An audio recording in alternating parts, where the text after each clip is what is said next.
for joining us at Manufacturing Talk Radio. We're in Nashville, Tennessee at ISM 2018. I'm Tim Grady. I'm here with my co-host Lou Weiss, and we're talking with one of the 30 under 30 winners, Mitch Agee, who is a supply chain contract manager with the Boeing company. If you haven't heard of the Boeing company, well, we're sure you're kidding us, because everybody's heard of the Boeing company. Mitch, thanks for joining us. Absolutely. Thanks for having me. Now, give us a little idea of your journey. How did you come to Boeing? Let me take a step back. How did you come to supply chain, and how did you come to Boeing, if that's the order it happened in? Well, actually, it kind of happened simultaneously. Okay. I always loved airplanes. I always thought that flight was a really cool thing. I love to travel. So I thought my junior year of college, I'd go get an internship at the Boeing company, and I struck out.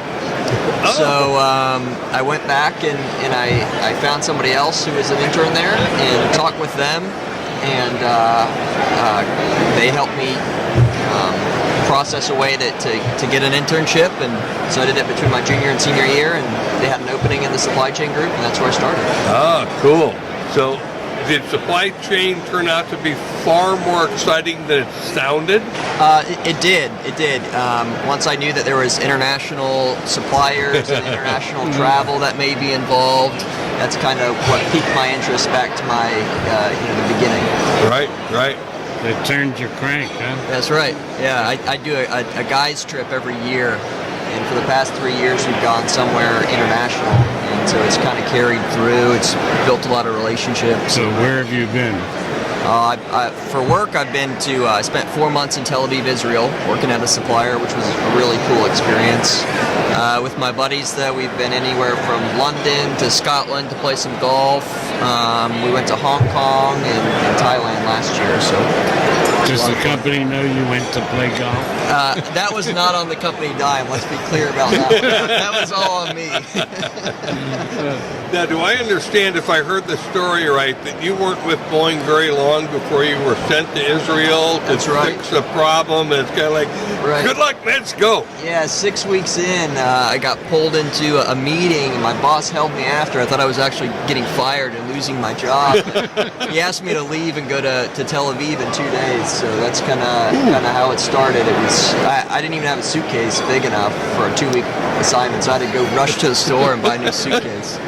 And was it 2 weeks or longer? Well, the first day I got there was a senior manager who said, "Hey, when do you leave? How long are you here?" I said, "I'm here for 2 weeks." And he said, "No, you're not. Go rebook your flight. You're here for a month." So I rebooked it, and the rest is history, I guess. And obviously you solved whatever problem was over there to solve. Yeah, we made a lot of progress. A lot of people were involved with it, but we reduced part shortages by 90% over the year. So, wow, that was a significant. So you got to explore around Israel. I did, which had to be a whole incredible experience. Yeah, we had a few off days over the month, so we got to go to Jerusalem and some other places around Israel. Something that I wouldn't have necessarily sought out for a vacation necessarily, so it's cool to have that opportunity and see that. I think it's fascinating. A lot of people hear the Boeing company and they think Seattle. Right. They don't realize that Boeing is spread out all over the world. Right. So besides Israel, have they sent you any place else? Not international. Most of it's domestic, but we've got sites all over the United States. I was in the Charleston, South Carolina site for 8 years, and just recently relocated up to Seattle over the past few months. Okay. Big change. Yes. So where are you living? I live in downtown Seattle right now. Yeah. Of course, downtown. Right. Yeah, right. I have to. Yeah. Right. My fiance is from Charleston, South Carolina, so she grew up downtown and likes to be able to walk around. Yeah. And is she up there with you? She is up there. Yeah.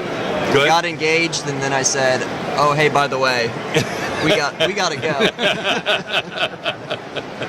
Now, where were you before that?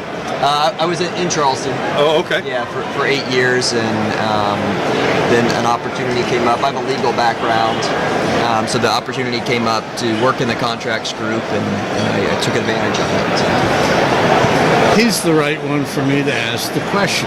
Uh-oh. Fire away. All right. This is not a hardball. Okay. The sponsor for Manufacturing Talk Radio is All Metals and Forge, Right. which is my company, and we supply steel forgings. Sure. Not only for aircraft, but oil and gas and so Right. on. One of the big problems that, and I've been doing it for almost 5 decades, and it sounds like such a big number. I know. When I started doing this, and we would get orders from clients, Sure. there wasn't much in the way of terms and conditions on order. Okay. Today, it's like the Dead Sea Scrolls Yeah. on the back of the order, and then they tell you to go to such and such a web page so you can download all 70 pages. And this has become really a huge problem. And many of our clients and many of our friendly suppliers, they talk about that. And we had one last week or 2 weeks ago that it was on one page, the back of the order, totally unreadable. The type was so small, and naturally these terms and conditions are created by attorneys. Correct. And what they do is create the gotchas, and it's a real big problem. Do you have any comments on this? Yeah, I mean, I would say, from my standpoint, I think it's probably less about the gotchas and trying to protect the risk and share risk. I would say that if there are gotchas, it's because they've been gotcha'd before themselves. It kind of cuts both ways there, Actually, we were talking to some insurance people recently to find out if there's such a thing as an insurance policy to protect you against terms and conditions. Which there isn't. There's all sorts of limited liabilities, Right. but yeah. It is an interesting area. We actually are having a discussion with a major insurance company through a couple of agents, and we're talking about liability coverage for terms and conditions, because as Lou says, when you get one that's 47 pages long, Right. even if you had the time to read it, Right. did you understand it? Sure. And if something goes wrong, I mean, they write a T&C now to cover everything from jelly beans to steel parts. Right. Everything they buy is under one T&C. Well, it may not apply to the forging supplier, except Sure. paragraph 8, 142, and 263. Right. And so it would be easy to get caught up in some of those things. So we're going to see whether or not we can create a new policy. Right. Well, and with us, we're trying to simplify some of those. We've gone to good. a new version over the past year or so to try to eliminate some of that complexity, break it down a little bit easier. It's supposed to be partnering with your partners. Exactly. Not being combative. Exactly. You're right. So one of the things that we've done, if I had to send out every T&C to our legal people, Probably wouldn't get anything done. we wouldn't be able to get any work done. So what we did was we review our own T&Cs, and if there's something that we don't like, we have Right. a form letter, and it says we don't like paragraph 7.2.5, we don't like 8.74, and your order is on hold. And you've got 24 hours to let us know how you want to handle it. And we send it out. And it's really interesting. I would say that 80% of the time, they accept and waive our objection. Because most of it doesn't pertain to us. Sure.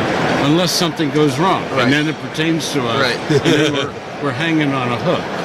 So everyone I get a chance to talk to, and being that you've got a legal background and you're with a Boeing who has terms and conditions Sure. like the Dead Sea Scrolls. Yeah. Which I've been to the Dead Sea too. What's that? I've been to the Dead Sea when I was in Israel. I would have thought All you comes would full have. circle. Yes, that's So true. Mitch is a manager of supply chain contracts. I'm assuming you're not sitting with piles of paper and you're carefully managing them to make sure they don't fall. Right. What really is involved in that job? So We've recently gone through a transformation, and so my team purchases all of the lighting in airplanes, all of the laboratories, and then the oxygen and passenger service unit panels. So when you push the attendant call button, Right. That's us.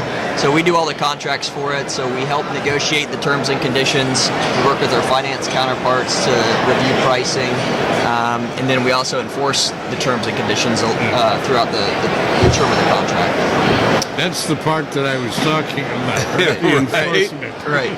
And do you use any software to analyze pricing for parts? Because you've got a lot of parts that go into an aircraft. Sure. We've got some homegrown systems that we use. We use, pricing indices, which I'm sure you guys are both familiar with.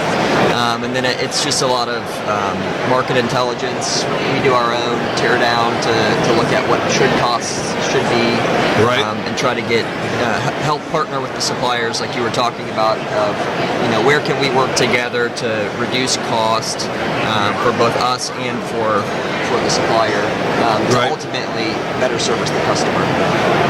Interesting. I know that there's a company here at the show that has built a body of software, tens of thousands of parts that they track pricing on, Right. so that you can just use that software as a service. Sure. It's amazing how many companies still have their homegrown legacy Excel spreadsheets that Yeah. they're working on. Yeah. We work hard to keep up with the latest technology on that kind of stuff. So it just changes with different quantities of airplanes and parts and all that kind of stuff. So. It's gotta be kind of fun to get into an aircraft, even with your fiance, and say, "See that? That's mine. That little button is mine." You look at an airplane completely different. Yeah, I bet you do. When you walk in. I So. bet you do. Yeah, and that button costs 32% Yeah. less than the last button. Right. It's a good feeling, though. Yeah, I'll bet. Unless it doesn't work. That's right. Yeah. It is. It's a complex aircraft. I love Boeing aircraft. One of my favorite of all time was the 777. I Yeah. love that plane. Great wide body. Yeah. I have to tell you, I got on the 777 for a flight some years ago, and it was like I was sitting in a sound chamber where there was no sound. It was the most silent plane I had ever been on. Yeah. It was like, what an incredible aircraft. The technology is getting better and better and better. It's amazing. Well, have you ridden in the McDonnell Douglas aircraft? It's probably the loudest airplane you've ever rode. Yeah, particularly if it's an MD3 or Do something. we get extra points for that last That's comment? right. No, Boeing's a great company, makes a great product, and we really appreciate you being here. Absolutely. I want to congratulate you for being a top supply chain professional, 30 under 30. That's really an honor, and you clearly have earned it. You've been on some real missions for the company. That's right. Well, thank you very much for having me, and I appreciate the time. You got it. Thank you. We've been speaking with Mitch Agee, who's the manager of supply chain contracts at the great and wonderful Boeing Company.